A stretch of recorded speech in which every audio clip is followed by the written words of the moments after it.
Maharashtra today 24 news सत्य परिस्थितीचा सविस्तर आढावा। कारखान्यातील सांडपाणी नदीत सोडल्याने पूर्ण नदीचे पाणी दूषित, नागरिकांचे आरोग्य धोक्यात। बागेश्वरी साखर कारखान्यातील मळी व रसायनयुक्त सांडपाणी थेट नदीत। रसायनयुक्त दुर्गंधसहित पाण्यामुळे नदीचे पाणी दूषित व आरोग्यास घातक। सांडपाण्यामुळे प्रदूषित पाण्यामुळे शेतीचेही नुकसान। डिस्टिलरी प्लांटमधून निघणारे घातक दुर्गंधीयुक्त विषारी वायूमुळे आरोग्यावर घातक परिणाम। महाराष्ट्र प्रदूषण नियंत्रण मंडळाचे दुर्लक्ष।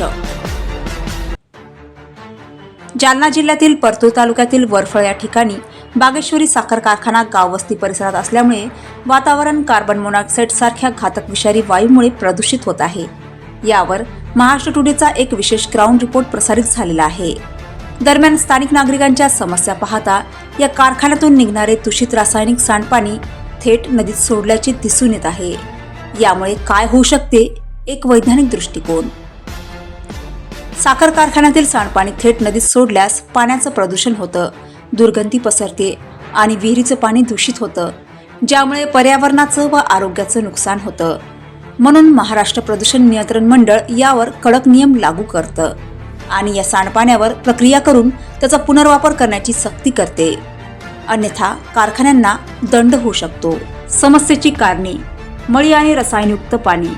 सांडपाण्यात ऊसाची मळी, रासायनिक पदार्थ आणि इतर घटक मिसळलेले असतात। प्रक्रियेचा अभाव: अनेकदा या पाण्यावर योग्य प्रक्रिया न करता ते थेट नदीत सोडले जाते। पाण्याचा पुनर्वापर न करणे: कारखान्यात पाण्याचा पुनर्वापर करण्याची यंत्रणा असूनही निष्काळजीपणा केला जातो। परिणाम: पर्यावरणाचे नुकसान, नद्या आणि जलस्रोतांचे प्रदूषण होते।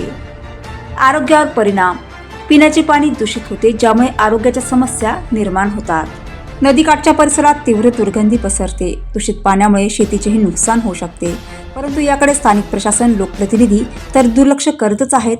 परंतु महाराष्ट्र प्रदूषण नियंत्रण मंडळाचेही दुर्लक्ष होत आहे, ही बाब गंभीर आहे। महाराष्ट्र टुडे मराठीसाठी ब्युरो रिपोर्ट मेहबूब शेख सोबत आरोही जाधव, वरफळ, परतूर, जालना।